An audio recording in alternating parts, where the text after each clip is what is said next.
Welcome to CSIS. I'm Kathleen Hicks. I direct the International Security Program, and together with Pete Daly at USNI, we host this Maritime Security Dialogue with the support of Lockheed Martin and Huntington Ingalls Industries, and we want to thank them for their support of this series. Before I begin the session today, I just want to remind everyone that we have some safety precautions in the building. If a fire alarm or something like that goes off, directly behind the audience here are exits that lead out to Rhode Island Avenue, and there are also exits behind me that lead back behind the building toward National Geographic, and just follow my lead should an alarm go off. Today's discussion is a very important one in our series. It's about building the 350-ship Navy, which is a much discussed, of course, all of you know, topic these days, both the prospects for doing so and the challenges in reaching that goal. We are discussing this today with three very distinguished former secretaries of the Navy. I have to my immediate left, you perhaps have never been described as being to the immediate left. I can't remember ever. Former Democratic appointee. So this is a feeling first. Very comfortably to the right of my colleagues here. The Honorable John Lehman Jr. served as the 65th Secretary of the Navy for 6 years during the Ronald Reagan administration from 1981 to 1987. He's currently the chairman of J.F. Lehman and Company, a private equity investment firm in New York that he founded in 1990. Next, we have the Honorable Sean O'Keefe, who served as the 69th Secretary of the Navy from 1992 to 1993 during the George H.W. Bush administration. He is currently a university professor and the Fansteel Chair in Strategic Management and Leadership at the Syracuse University Maxwell School of Citizenship and Public Affairs, and he is also a distinguished senior advisor here at CSIS. And finally, we have the Honorable Richard Danzig, who served as the 71st Secretary of the Navy from 1998 to 2001 during the Bill Clinton administration. Dr. Danzig is currently a senior advisor to the Johns Hopkins Applied Physics Lab, a consultant to IARPA, chair of the advisory panel for Idaho National Labs Innovation Center, and a member of the Toyota Research Institute Advisory Board. Thank you all three for coming to share your thoughts today. So 276 ships now. Trump administration, or Trump as a candidate, had a goal of 350. The Chief of Naval Operations says to meet the demand signal that he sees out there, he needs 355 ships. I think starting very broadly, if I can just go down the line, beginning with you, Secretary Lehman, should we in fact have a goal for our Navy to reach 350, 355 ships? And if so, how do we get there? Well, I hope none of you have an important afternoon here, because I think this is going to be a pretty long session. Where does 350 come from? Well, demand signal is kind of a swamp term of art. The fact is that in the reforms that have been made over the last 30 years, the Navy really doesn't have too much say in where they go and for how long. It's the COCOMs, the combatant commanders, that really rule the forces. And when they say we got to have 3 carriers out in the Western Pacific for this particular period, the Navy has to salute and go. And that, by the way, is what is shaping up as at least a permanent 2 with ability to surge to 3. Well, it's not just the carriers. And by the way, 3 use up basically the whole fleet of carriers, because in the sustainable 1-to-3 ratio, and we really only have 9 deployables right now. So you can only keep forward deployed with a sustainable cycle 3 forward. So they're all going to be in the Pacific. Well, of course, the Atlantic has something to say about that, and EUCOM has something to say, and CENTCOM has something to say. So in fact, there's going to be a continuing requirement for 5 carriers forward, as far ahead as we can see. So it's not just, a carrier. Carrier doesn't go out alone, as everybody knows. In the Cold War days, we deployed battle groups, and the average battle group had about 25 ships in it. And you needed that many for the submarine threat.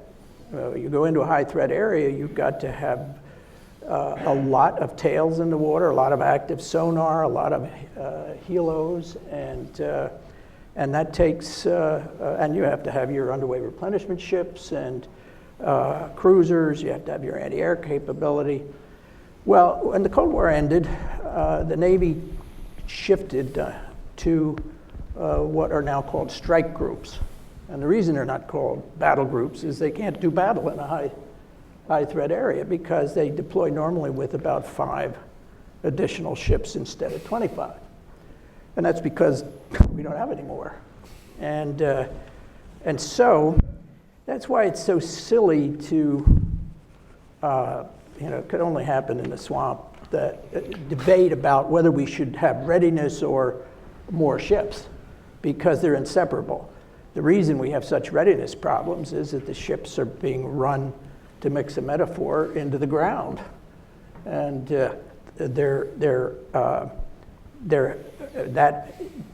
we've seen this cycle a number of times before in the 20th century. We know where it ends, and we're at that point now. The good people leave. You don't have the people ready to train the watchstanders who are experienced. You don't have the spare parts. You never really deploy fully combat ready because you're out at sea. As soon as you come back in, you've got to turn around and refuel and go out again. And so it really has degraded the quality and the combat capability. I mean, as everybody's read in the paper, just the ship driving training and experience level has really degraded throughout the surface fleet. It's not just the Pacific Fleet. And that doesn't even get to the much more difficult training and experience, which is in the CIC, in the combat capability, dealing with the multiple threats in a really operational exercise and so forth. That's even more degraded than the readiness. And it's because we don't have enough ships, because the ships don't have time back in home port to do the necessary training, to check the boxes, to see that everybody's qualified, to restock the spare parts, to get the repairs done in pier-side availabilities. So the two are inseparable. The number of ships is an inherent part of readiness.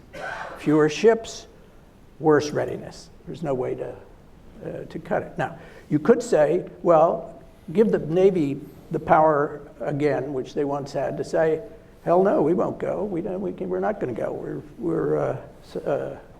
We're not ready. Well, that means you could do that, and that is just take the fleet we have, forget about building it in size, and concentrate on restocking the spare parts and the training and so forth. But you'd have to drop either the Persian Gulf or the Mediterranean or the North Atlantic or Western Pacific to do that. And the COCOMs won't let the Navy do that. So the Navy is caught really in the middle. So that's the reason the 350 is the number. Can we get there? Of course we can get there. I mean, in World War II, we fought the whole war in 3.5 years and started with a very small Navy and ended up with 5,000 ships and 105 carriers using the counting rules we have today. And we did that in 3.5 years, mainly. There wasn't a single capital ship that fought in World War II or carrier rather, that wasn't designed and built starting with the 1936 Shipbuilding Act. So all that was done. And of course, everybody said at the time, if you read the literature at the time, you can't do this, it's impossible. We can't build that many ships. Well, we ended up building 5,000 ships in 3.5 years. So of course we can do it. There's so much nonsense talked about industrial base. Well, we don't have the industrial base we have now. I think we have a better industrial base. I mean, since I entered the buyout business, I've owned 4 shipyards, all of which built naval ships at one time, one of them the Iowa battleship. And we made very good profit, but we did no Navy shipbuilding at all, none. And that's true of a lot of the marine industrial base. They're out of the business. The duopoly of General Dynamics and HII, pretty much, except for the LCS, is a duopoly. And trying to crack into that is not practical. So industrial base arguments, I think, are silly. The industrial base will respond to whatever it is obviously and seriously happening. That doesn't mean they're going to respond just because an administration happens to say, oh, we're going to build a 350-ship Navy. They've got to see, industry has to see that there is a commitment, that the money is in the budget, that OMB supports it, that the committees in Congress and a bipartisan majority supports it. All those factors are present today. So yes, of course we can build it, and we can build it fast. There are a lot of interesting issues about whether we should reactivate ships. We did that in the Reagan administration. We reactivated a lot of ships, not the carriers that we originally thought we were going to do, because they were too far gone. But we reactivated battleships, we reactivated destroyers, we reactivated a lot of support ships, and we built 25 ships off the balance sheet. All those prepositioning ships in Diego Garcia and Guam were built off balance sheet in a very cost-effective way. So that's why we were able to average 28 ships a year throughout the administration. Well, we're going to come back, I think, on a number of you have very well set up, I think, a number of the issues in terms of bringing things up to mothball, the industrial base issues, the financing issues. But let me go down the line, and if I can get Secretary O'Keefe's view next on whether this is a goal to aim for, and generally speaking, if so, how we get there. Appreciate that. Well, first and foremost, I want to recognize one of the most distinguished former secretaries, Secretary Warner, Senator Warner. Thank you so much for being here. I don't think we're going to offer anything here that would be a fraction of what you could do by yourself. So we're going to do our best to try to accommodate to that.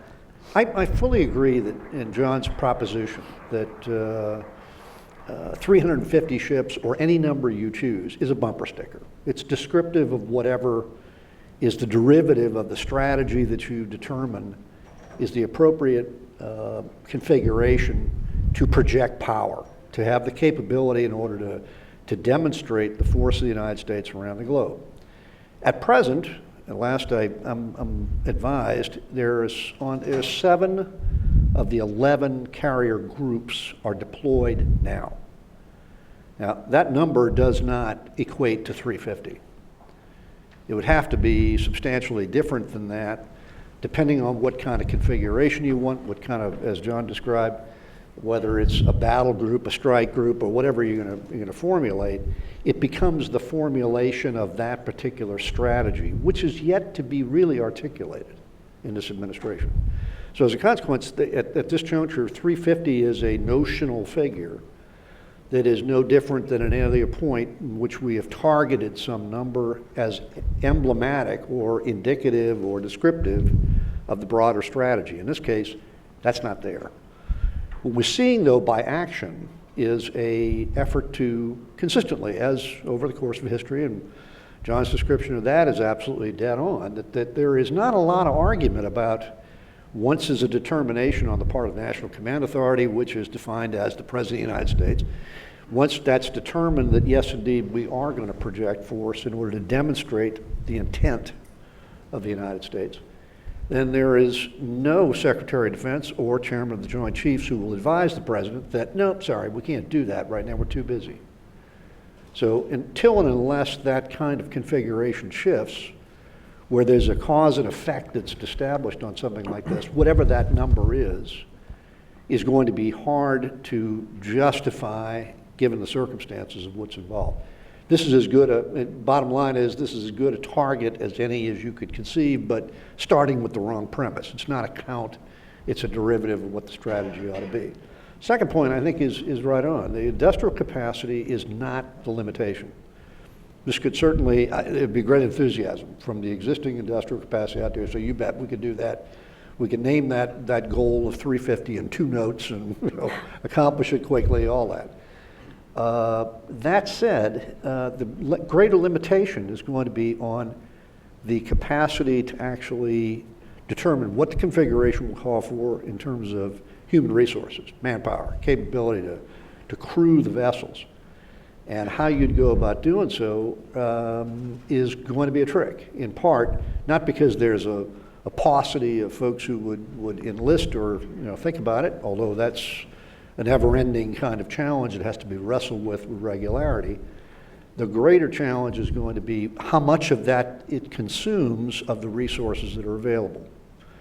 And at the present time, relative to John's tenure as secretary, we're now looking at a period when half of the budget of the Defense Department, and by derivative, the Navy Department as well, is consumed with supporting people, the cost to pay them, to house them, to health care, everything else that goes along with that. In the going-in proposition, half the cost or more is derived from that particular feature. So for each time you decide you're going to increase this, you've got to significantly increase the overall resource allocation to that. And at the current historic levels of defense spending that we're experiencing today, this is going to be challenging, no question, because something else then becomes a consequence of that if the continuing zero-sum game argument on Capitol Hill continues. So this is going to be an interesting dynamic. There's no doubt about it. It's whether this can be attained for a multitude of different reasons, but among them are those 2 primary factors. The absence really of a clear strategy and objective of how you derive that, and secondly, how you'd actually go about the process of assuring that the crew capacity is there to do so, and that they're trained, exactly as John alluded, in a manner in which the operational capabilities are at a higher peak. We've seen the consequences in recent months of what the tragedy of that will yield sometimes as a result of that tempo of operations that really stresses the force. So all those factors, I think, have become part of this, and in some ways, the answer to that, I'm hopeful, is going to be derived by the strategic review that Secretary Spencer has initiated to look at that broader set of strategic systemic challenges that are engaged in operational matters, which will then in turn inform this question as well. Secretary Danzig, your thoughts? Well, I also am delighted to be here. These 2 of my most illustrious predecessors, a third. John was always immensely helpful to me by offering advice, good advice whenever asked.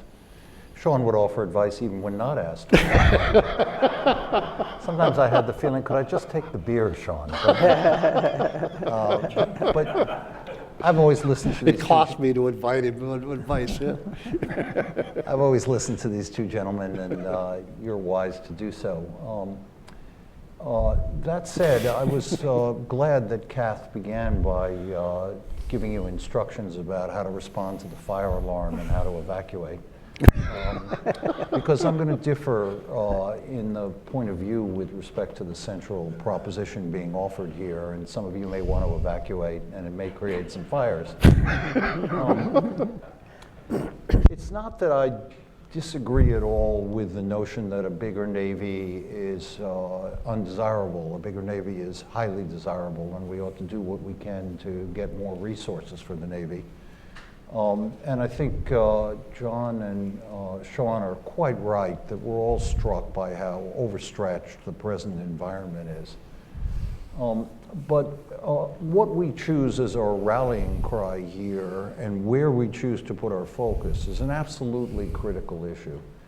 and putting it on 350 or 355 ships as a building program seems to me to put the stress in the wrong place, put the emphasis in the wrong place. Indeed, it creates stresses of a variety of kinds.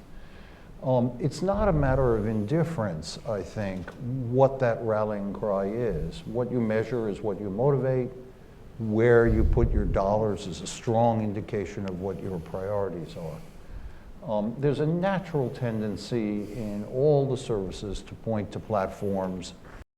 They're measurable, they're concrete, we can gain some identifiable power from them. But John McCain, I think, rightly wrote in a letter to Jim Mattis on October 27th, hey, these are very complex times, and more complex, he said, than we've had for the last 70 years. Where you put your priorities is an absolutely critical question. And there's an instinctive gut inclination to put those priorities where John Lehman and Sean have argued for. Sandy Winnefeld, Admiral Winnefeld, I thought made an important kind of warning statement in his recent AFCEA speech. And just to quote from one public quotation of it, additionally, talk of a plus-up triggers an overwhelming temptation to grow force structure without careful consideration as to the exact kinds of personnel, Sean's point, or platforms. First, for example, the Army's identity metric is soldiers. For the Navy, it is ships. And he says, we know that managing to the wrong metric can cause really bad behaviors, and service identity metrics are real doozies.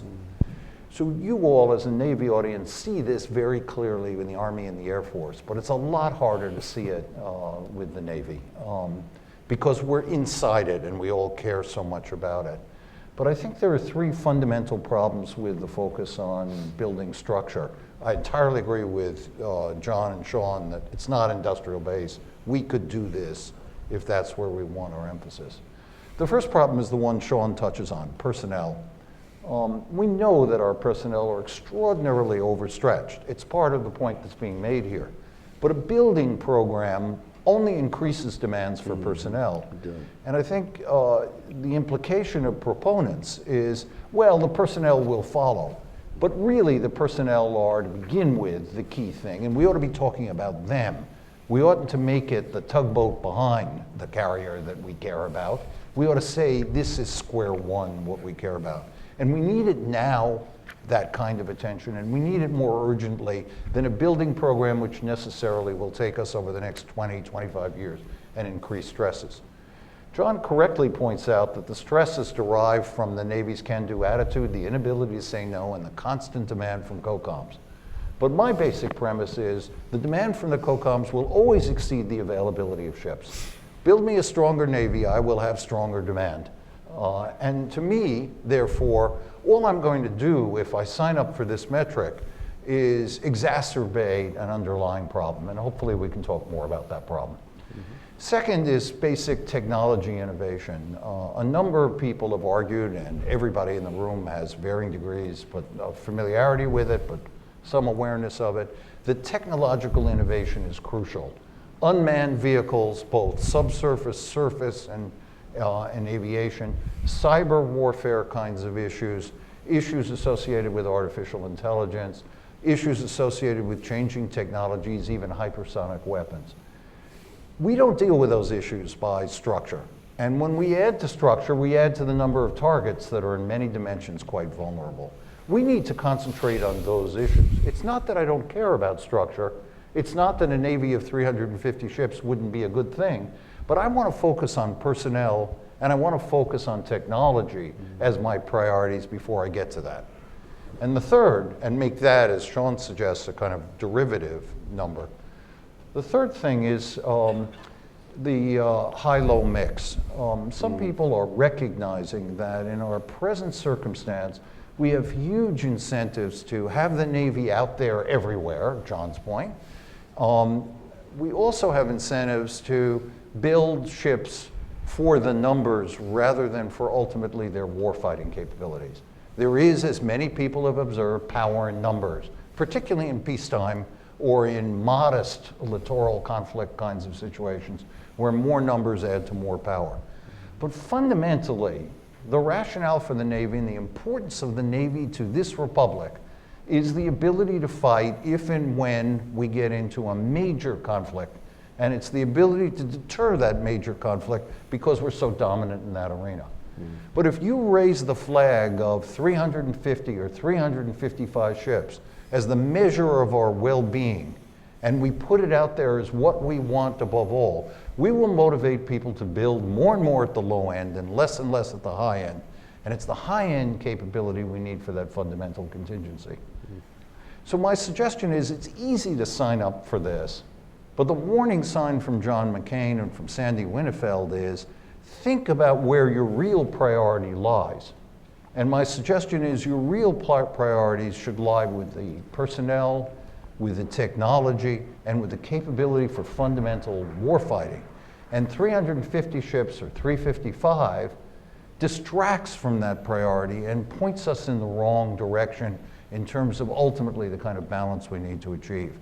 So I lay that out as a dissenting view with huge respect for the advocates, not only because they're people of such quality and secretaries of such quality, but because it's manifested by caring about the same thing we care about, all of us, which is a stronger Navy. But I think you've got a particular responsibility as people outside the administration who are knowledgeable about the Navy to speak about what actually will be best for the Navy. People on the inside have a variety of inhibitions about speaking out in anything that would appear to be a criticism of the standard. So I call on all of us to, hopefully in this discussion, fulfill that responsibility.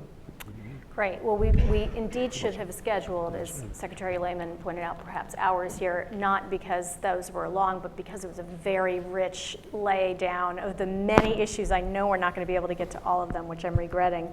Let me come back to Secretary Lehman and ask you, one of the things that you mentioned is the political, sort of the stars have aligned, if you will.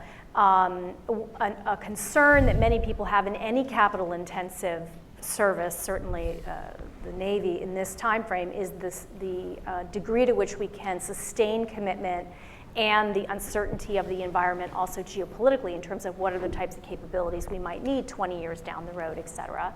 I know you made a point to say we can build quickly, but presumably we have to have a sustainable approach over time. And I'm just wondering if you can talk a little bit about how we should be thinking, not so much the number, but thinking about the platforms and how they intersect these issues of manning or personnel, technology, and if we're going to increase our ship build substantially, where should we focus our attention when it comes to those platforms? Well, first of all, we found in the Reagan administration that when the 600-ship Navy was laid out and with no stinting of readiness and technology and so forth, that within 6 months, we were unable to cope with all of the recruiting, the people that came to sign up, because personnel is driven in the military services by people that, the view that they're going to be part of a winner. And that's, in 1980, that was not the feeling. We were hemorrhaging. Ships couldn't sail because people were leaving. They were not staying in. But the best, particularly when they could, in the technology emphasis of the Navy, we had trained people that could get jobs anywhere in the economy. It's the same today. So you can't put the tugboat before the carrier, because if you commit as a nation to rebuild the deterrent capability of the naval forces, and you're not going to abandon allies, and you will go not with 6 ships, but sufficient ships to prevail against the threat, then the people flock to. For 3 years after Top Gun, we had 3 times the number of qualified applicants for naval aviation that we had. So if you project that the Navy is going to be the have command of the seas again, the people will flock to join, and qualified people, top quality people. Technology, and again, Could I just ask you, Yeah. how many people would you increase the Navy by if you got to 355 ships? What increment would you like in personnel? I don't think we need a big end strength increase, because part of what we have to do is to reduce all of the unrestricted line people, sailors and officers, that are wasting their time in the 270 joint task forces that were created so they could meet the 4-year staff duty requirement that Goldwater Nichols put in. So if we just apply common sense to that nonsensical requirement, you would have a flood of seagoing sailors to put into operational billets. And it's not just that. I mean, all of the service staffs have had to continually grow to deal with the tremendous steady growth of the 970,000 FTEs in the civilian part of the bureaucracy. So I don't foresee a significant increase. As you said, as you build modern technology ships, you don't have to have the 1,300 people we needed for the battleship.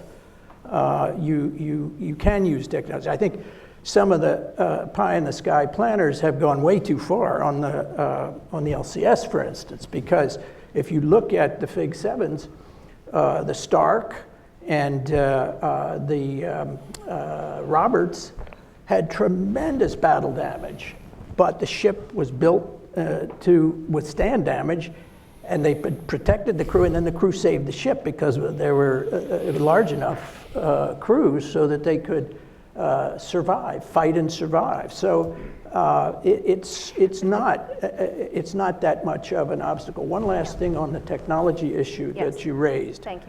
Today, technology, we were used in the Cold War to having a permanent edge in technology, partially because the Russians adopted a policy after World War II to draft behind our technology. So they designed their fighters to use the F-18 radar because they knew, as you remember the movie Falcon and the Snowman, they knew they would be able to steal it. And their AMRAAM missile just awaited the final production of or development of our AMRAAM, and then they put it right in. Well, today it's much worse. That gave us in those days, in the Cold War, a permanent lead time. We were always superior. Our technology was always better because the Soviets were always parasiting on ours. Today, their cyber is so capable, even though most of the defense industry will not publicly admit it, but they're right in from the beginning of the program in their cyber capability, so that there is almost no lag. They're not behind us. They're with us in our technology. So if you look at their cycle times now, if you look at their latest submarines, it's pretty hard to project a real advantage sub to sub between the latest versions of the Soviet subs that have copied all of the technology of our submarine quieting, and they're ahead in some of the more offensive capabilities. So we can't count on that permanent lag. So we have really, I think, fallen behind on technology generally, and we've got to get back in that game. But there are ships. There's still a need for a high-low mix. To me, the issue of whether we should reactivate FIGs Right. is purely one of ASW. It would be foolish to try to make them a three-dimensional combat platform. The battle groups, if they're going to get into an area where you're threatened by either the Chinese now, they're still pretty far behind the Russians, or the Russians, you better have closer to 20 to 25 ships than you have 5, which we have now. You've got to have those tails in the water. You have to have more helicopters out there, and that's what the FIGs can do. But somebody else is going to have to protect them from missiles and other things. So you don't have to make everything the way the bureaucracy wants to make it, capable of the best technology in every sphere. So I think all of these are solvable, and they're all totally integrated. It's not, you can't do one and not the other. Secretary O'Keefe, I want to pick on your background at OMB and also the way you framed up initially this sort of the need to link to strategy and where we're going. When we've had major builds before, we've done it, if one could say with some debt, with some revenue increases to the government. We're in an environment right now where at least as we stand today, you don't have an alignment between Congress and the administration or across parties on how to create new revenue or to bring down spending significantly. How do we get to this problem set of improving naval capability, putting aside again even the issue of 350 ships, but improving naval capability in a budget environment that looks quite tough? There's no question. I think the greatest challenge going forward here is trying to reconcile just the broader spending objectives and budgeting objectives of what the administration and the Congress are signing up to. There is, between this, the tax measure being introduced, all of this is basically an abandonment of the proposition that there's going to be a near-term, even within the most optimistic objectives, if you buy into that, a decade from now proposition in which we're looking at a balanced budget. So this is going to continue to put pressure on every segment of federal spending. And the continuing partisan debate over, for every dollar of defense spending, there's got to be a dollar of domestic spending, or else you won't get the majority necessary in order to move this across. That's going to be a continuing battle and debate as well. So as long as it stays as a zero-sum game, there's going to be real tension. And this year, the aberration is, what Chairman McCain has pulled together, is an amazing capability in order to move this outside of the realm of what would be considered a standard, fist fight over single-digit, increases that would be involved for defense. This time, I think he's looking at a real substantial shift in that. But even there, the appetite, to borrow a point that I think that Richard introduced, the appetite will expand to fill the amount that's available to do so. And it inevitably is going to be to exceed it. Yeah, right. To exceed it every time as well. But it will immediately fill it, and then in turn reset objectives that are beyond that. And right now, I think this is past the stage where there is any partisan or bipartisan or any other variation rationality to what the limits could be in these cases. And the abandonment, what appears to be, of the goal of looking at least maintaining a balanced budget objective within a reasonable forecast, is now putting us in a position in which this is going to be a regular fist fight among every constituency. Beth, could I just add on the budget? Sure. I'm happy to answer whatever skeptical question you have prepared It's for me, coming. but I Go just ahead. want to. I think what's striking to me is not the amount that we spend on military, it's how much we spend on other things that could be allocated to a more robust military posture if we had the will. We spend a little under 5% of GDP on our national military. We spend 17% on healthcare. Now I recognize it's nice to get applause for this. For those joining online, there's applause in another room. Yeah, I understand that. An economist put it sort of nicely when he said, think about the United States as a giant healthcare corporation that happens to have an army. Our expenditures are in many respects out of whack. Now, this isn't a panel about healthcare, and undoubtedly we'd have our differences about it, but I think we'd probably all agree that we're spending so much on it relative to what we receive by way of benefit that the potential for gains in that regard should be liberating with the potential to spend money on other things, including the things all of us in this room hugely care about. So I just wanted to add that. I do have one last question to you, then I want to turn the floor over to Senator Warner, let him say a few words, and then we'll open it up more broadly to the audience. But I wanted to come back, you used a quote from Admiral Winnefeld, who I think everybody knows has tried to focus energy around the how, the innovation and the ways of doing business. If we could get there, I think we would all love to square the circle of the budget to need or projected need mismatch that I suspect is widely shared in this audience.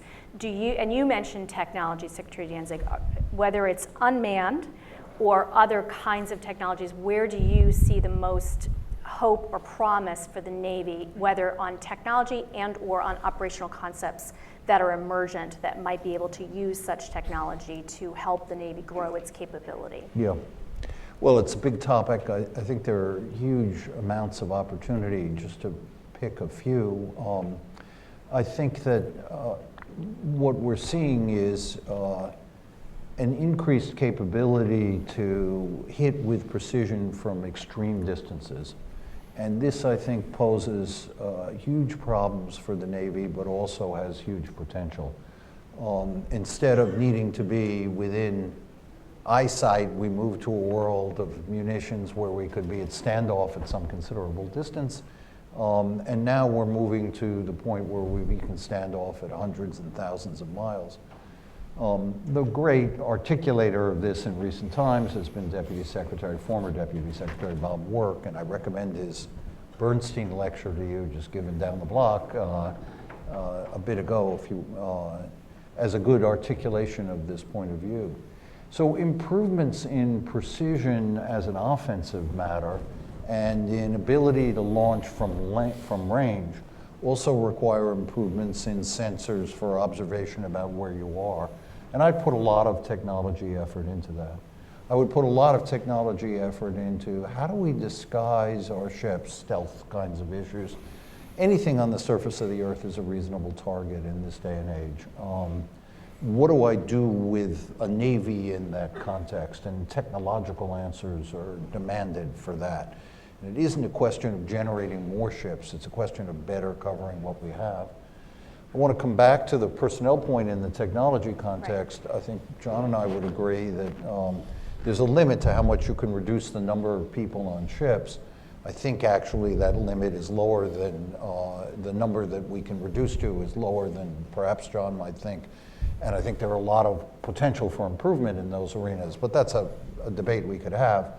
What's striking to me is if you look back, for example, at the accident report, evaluating 3 Navy collisions and 1 grounding in Asia over the course of this year, you see, first of all, the wear and tear on the personnel at present. But then you also see a comment from the report, I think it's on page 17, that says, the modernization effects haven't been adequately funded, and we have an uneven pace of technology innovation. So when sailors move from one ship to another, they find themselves unfamiliar with the new technology they're dealing with. Mm-hmm. And if you look at the accident on the McCain, for example, new sailors are arriving on the bridge with relatively little time and training to a system they're less familiar with. Mm-hmm. So part of this technology needs to be invested in all of the capabilities we've got technologically to enable our personnel to operate better.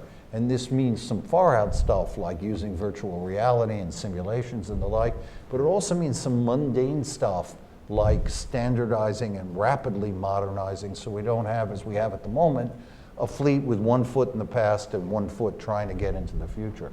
So these things, in my opinion, are higher priorities that need to be dealt with in the near term than expanding over the next 20 and 30 years our numbers of ships. Okay, thank you. Can I have just one point please. on the technology point? Because this is, I mean, you've raised a critically important feature of the whole debate that really has to be reconciled, which is, by and large, the overwhelming percentage of the technology developed is used to enhance existing capability in order to make it perform in a different way, to get the next measure of performance out of it.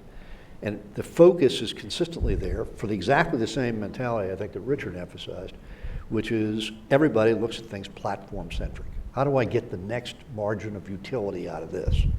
as opposed to the rare occasions we've seen in which there is complete product substitution, platform substitution, as a consequence of introduction of a new capability. And it happens from time to time. UAS, to be sure, is a case. Standoff weapons have demonstrated that. Stealth features, all of these different characteristics. But if we're really going to try to figure out how to avoid the kind of challenges that Richard's talking about that are really evident, and I concur entirely with him, in the accident reports of exactly how this went down and the inability to really prepare the crew each time for every one of those variants, that instead what we may be staring at more frequently is coming to the gross realization of entire classes of capabilities can be substituted for something else, and actually making the decision to do so, which is bureaucratically, to borrow John's thought, a really difficult challenge, because everybody builds around that, they build around the product, and they build around the force. Such a good point. I just have one question for you, which is, when I was secretary, why didn't you give me more advice?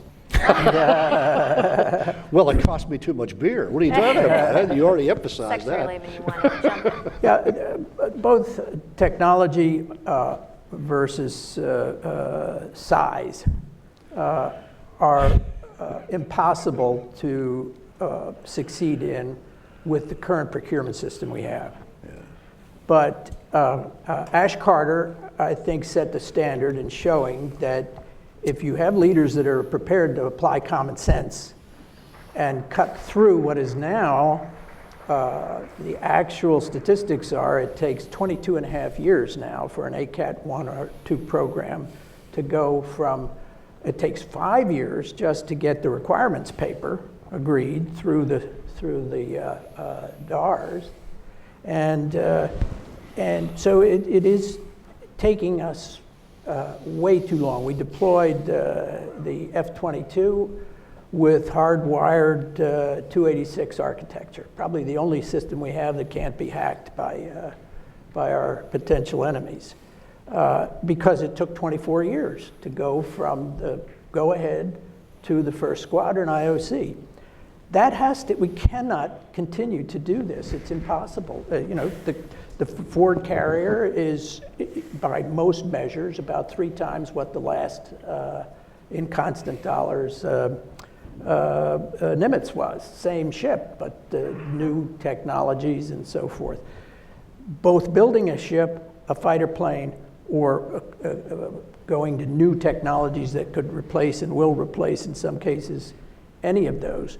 Going through the current system is a guarantee of our defeat.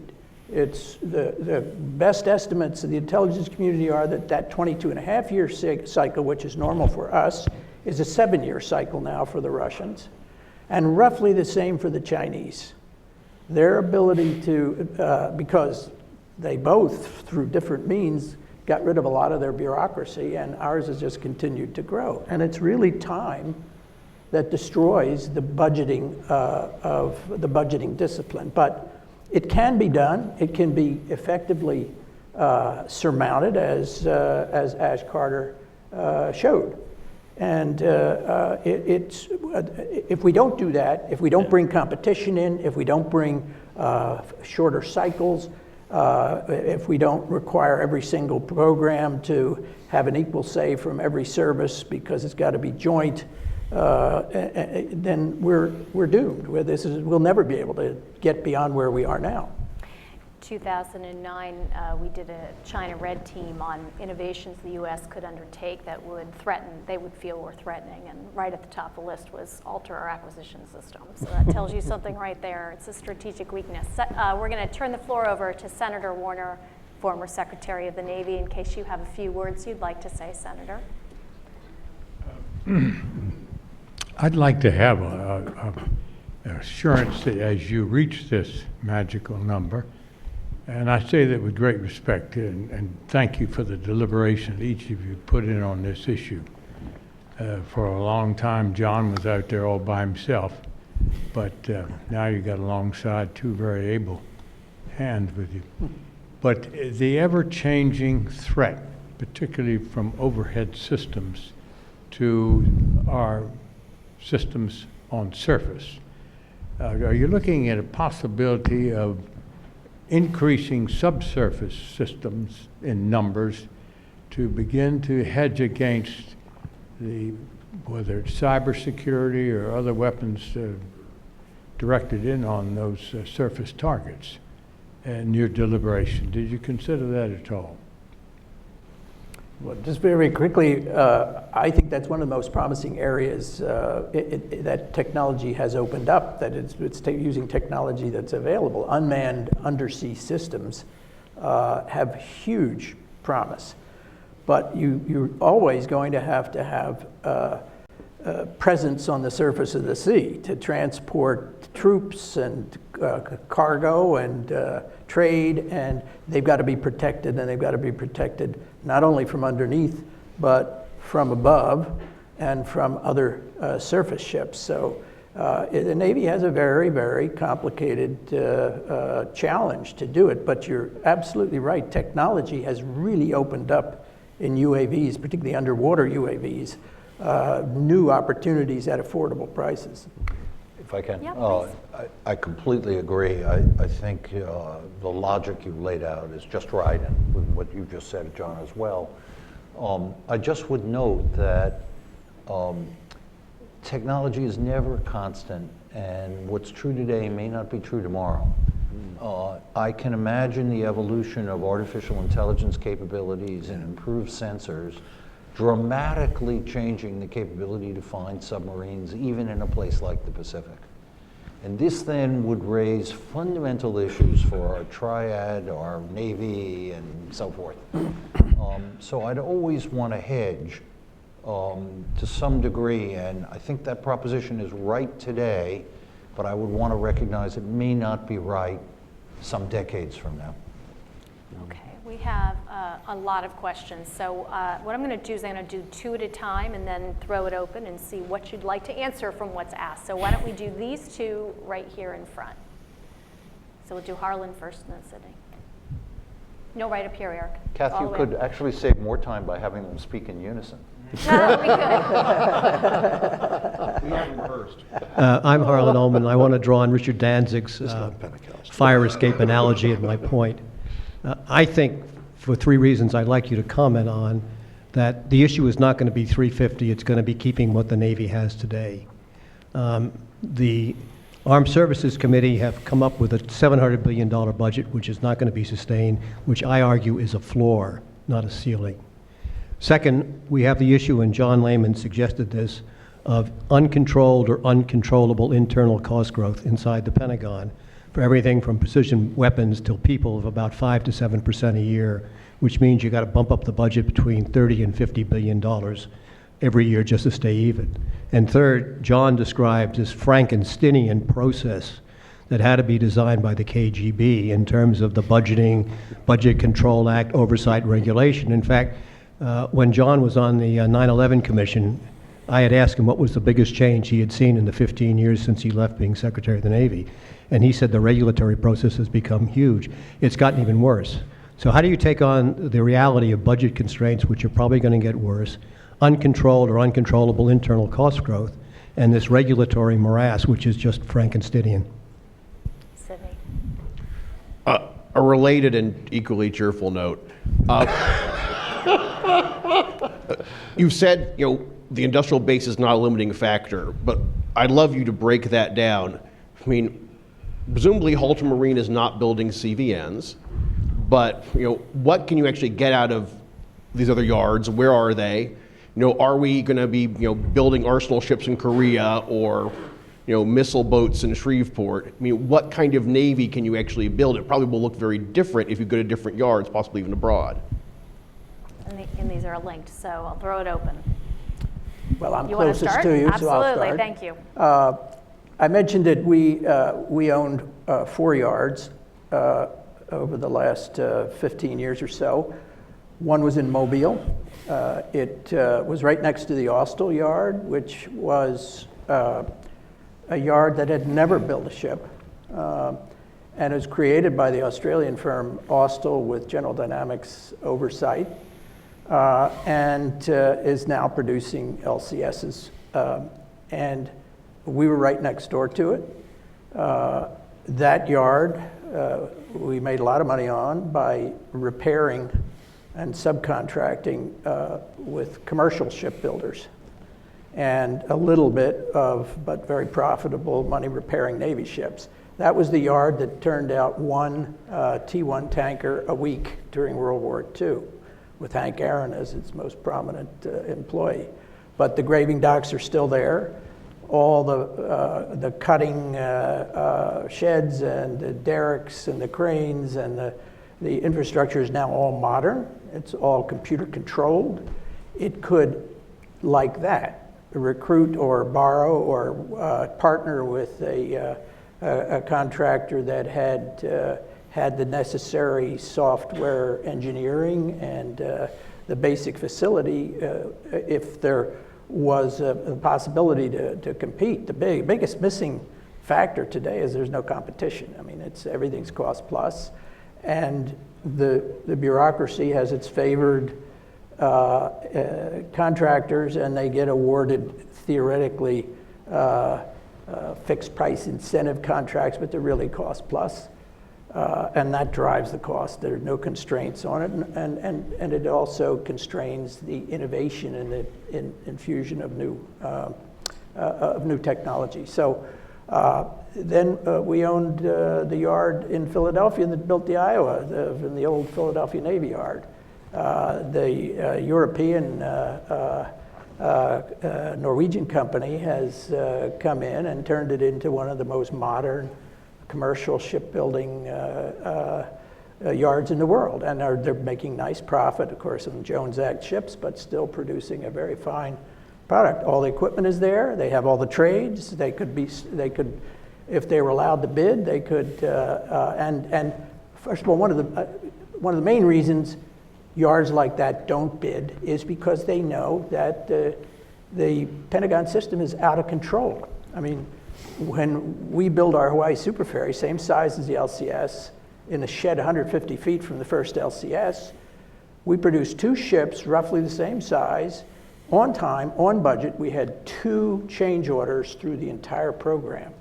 Right next to it, the LCS averaged 75 change orders a week.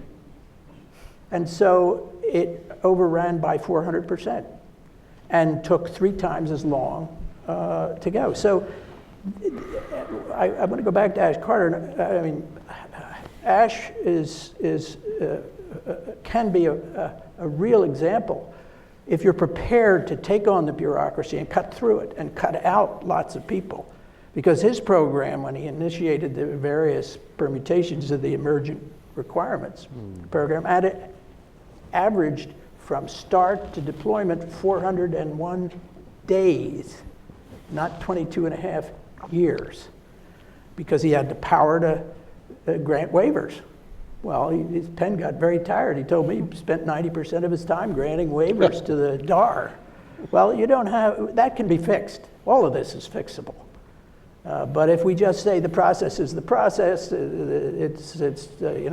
have to accept that everything's going to overrun and that carriers cost 3 times what they used to, and then you can't do it. You're not going to be able to do it. But we can fix it quickly. Richard, I think you wanted to add something. I do, but I think maybe you want to get more questions in, so I can wait. Okay, all right, we're going to do a final round of 2 questions. I have very enthusiastic folks over here, so since they're sitting next to each other, we'll do the same thing, and I apologize we couldn't get more in. Oh, wait for the mic, sorry. Yep, okay. Go ahead. Yeah, so we've got a number of our allies here, so we're talking about a 350... You should introduce yourself. Oh, sorry. Kevin Wensing, retired Navy captain. We have a number of our allies with us today. We're talking about a 300-ship Navy. How can we encourage and use technology to enhance our allies so we have, people talked about a 1,000-ship Navy in the past? Sam Tangredi. I've got a ton of questions, but I'll be really quick. Going to the 75 change orders, I wonder from your gentleman's perspective, what do you think drives that 75 change orders? Is it because we can't get the requirements right? Is it because we treat train acquisition professionals wrong, or is it because the leadership is changing its mind? What causes the 75 versus the 2? I think, the most dominant reason for that is why it occurs, why the change order frequency happens, is the mindset is once we have this platform approved and we're going to get a program, this is it. We better put in as much to this as we can accommodate, because we're not going to see this again for a while. There's not going to be a new opportunity. So the pressure on program managers, on et cetera, are derived from all the requirements determination process is that you better drive in every capability you ever dreamed of, and as a result, it comes up with more and more frequency to do this. In addition to that, and I think John's inference here is there's a tendency to try to make up for what you didn't cover the first time by a change order moving forward. That's always there. And it's a discipline of saying, I'm going to freeze this particular design standard and say that's the way it's going to look on the way out the door, is the same way it started at the front end. And the only way you can get away with doing that is to not resign yourself to the fact that it's going to take you 20 plus years. You've got to have a period of time that's going to be short enough that you can envision where that would go, and that will minimize the propensity to think that this is the only platform, I better get it all onto this one, and this is my last chance because they won't be coming around again. You'll change that viewpoint pretty quickly if you can manage to what John's talking about. I would agree with that, and I think the three of us think very similarly on this point, but I would offer a different solution to the problem you identified, Sean. The optimal is to create a platform that's adaptable and that you can innovate with as it develops in service. And then you don't have it frozen, but on the other hand, you don't have to jam everything in the early stage. This is a lot easier with software than with hardware. I mean, a fundamental problem for our acquisition system is hardware is hard. And if you look at the great examples of innovation out there, there are the Apples and so on that traffic in hardware as well as software, but most of them are software companies. DoD has it harder, but we still screw it up in a lot of ways, in part because we came to fall into the habits that John identified when he said the Soviet Union would follow us. So if really the Soviet Union is following us and we take 20 years, they'll take 20 years or 25. And we could do it in that world. But in our present world, we've never faced an opponent that came close to having our GDP in our modern times. Nazi Germany didn't. The Soviet Union's at 1/3 of our GDP. Andy Krepenevich has some good work on this. I'm struck by the fact that it's not just that, the projections show that in the next decade China will come to equal our GDP. I'm struck by the fact that the projections suggest that in 2050 it'll have a GDP 50% greater. So if you take John's point that the technology competitors are coming closer to us and will follow us closely, in fact, in that world, they're likely to outpace us. And a critical issue will be, can we absorb the technology more imaginatively and more rapidly than they can? Not that we've got some secret sauce, but that we figure out how to cook the meal a whole lot better and get it out of the kitchen sooner. And that's something that, in fact, we haven't focused on nearly enough. And the cry that John and Sean raise, which I echo, hey, this needs to be a priority for our leaders, is absolutely right. Yeah, and I agree with everything that my two good friends have said, at least in this response. But We'll hear the about this later, larger I'm sure. issue, the reason that these cupidities are indulged is because of the insane joint system that has been imposed now on procurement. It's just crazy. You have every COCOM has a JROC, a Joint Requirements staff. The JROC bureaucracy and the Joint Chiefs would fill the whole building if it were in the same building. And so everybody's got a say.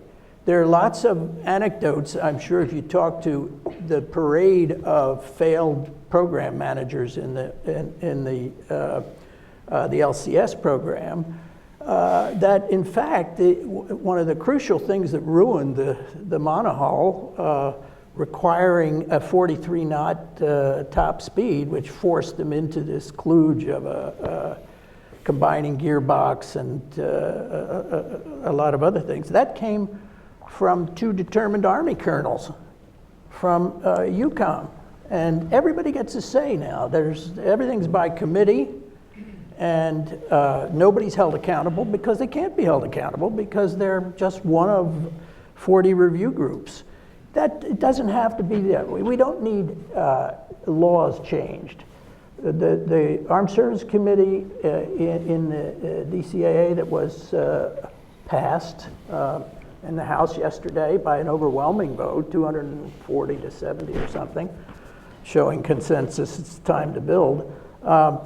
It gives the last 2 before this one and the one that's about to be passed in the Senate and then already passed the House, provide a whole new foundation if the leaders in the Pentagon will use it, because they incorporated a lot of the lessons learned from Bob Work's work and Ash Carter's work and lessons from further back, so that they've restored the chiefs, the service chiefs, to accountability and authority within the procurement system, which they were out for the last 30 years and had little say in. They've done all the things that can enable a real leader who isn't afraid and believes that he or she has to observe everything in the DAR and follow the process, because you won't get in trouble if you follow the 22.5-year process. But now they've got the way to go through that and get back to a 6-year cycle. It took us, our distinguished chairman was alive at the time when we built the Polaris system in 4 years, from the back of an envelope to the first deployment of the George Washington, the most complex system we've ever deployed. And we did it with slide rules in 4 years. And now we can't even get an APC out in less than 22.5 years if you follow the rules.